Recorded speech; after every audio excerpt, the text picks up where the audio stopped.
Well, welcome again to another episode of Down to Earth but Heavenly Minded. And I'm your host, Risch. And today we're going to be going through the Gospel of Matthew. We started a few sessions ago, and this is on the notes from Daniel C. Stanton. And today we're going to be in chapter 6 of Matthew.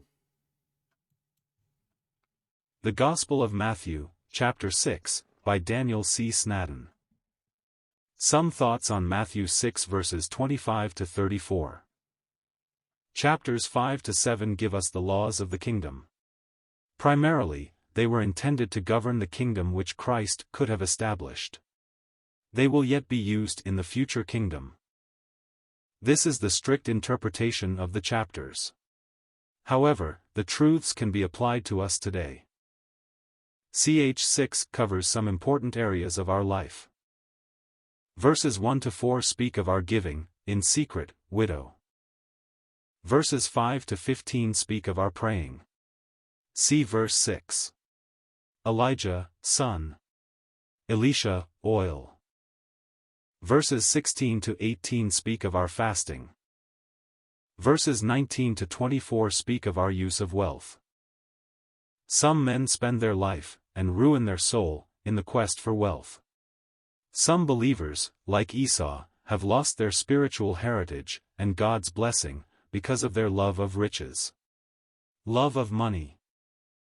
It is not wrong to possess things, but it is very wrong for things to possess you. See Colossians 3 verses 1 to 2.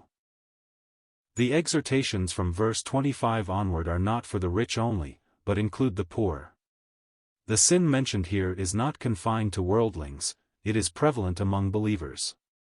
The sin of worry. Take no thought, be not anxious, do not worry. Worry denies the love of God by implying He doesn't care for us. It denies the wisdom of God by implying that He doesn't know what He is doing. It denies the power of God by implying that He isn't able to provide for us. 1. Context of the tribulation. Verses 25 to 26 should put the worrying saint at rest. Don't worry about food, drink or clothes. God feeds the birds, and we are of more value than they. I have never seen the righteous forsaken. One important observation: before the birds are satisfied they must look around, scratch and forage. In other words, they must work to provide for themselves and family. So must we human beings, we must work. The scriptures say, if a man will not work, let him not eat. 2 Thessalonians 3 verse 10. 2, verse 27. The exhortation here is that it is not only dishonoring to God to worry about the future, it is irrational and futile. No one by worrying can add 18 inches to his height. Some versions read can add 1 cubit to the span of his life. That is, a dying person cannot add 18 minutes to his life by being anxious about it.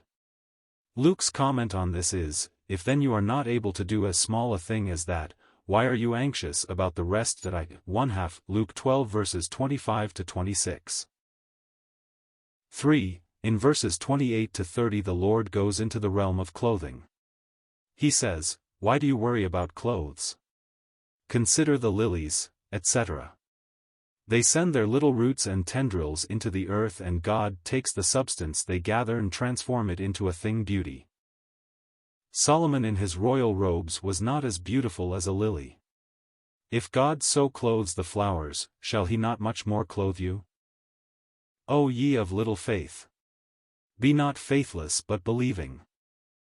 4. Verses 31 to 32 Therefore be not anxious, do not worry about the future.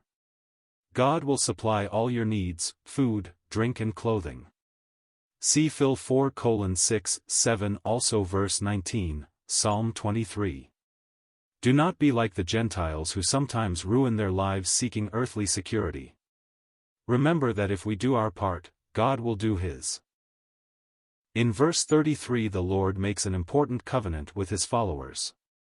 If you seek first the kingdom of God and his righteousness, I will see that you never lack the necessities of life. If you put God's interests first in your life, he will guarantee your future needs.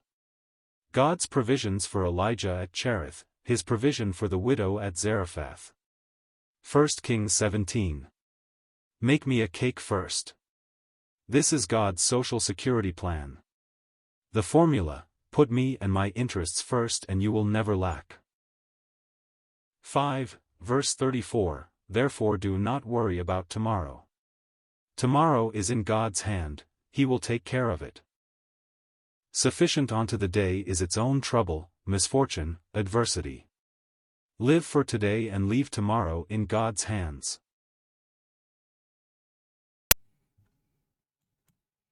The end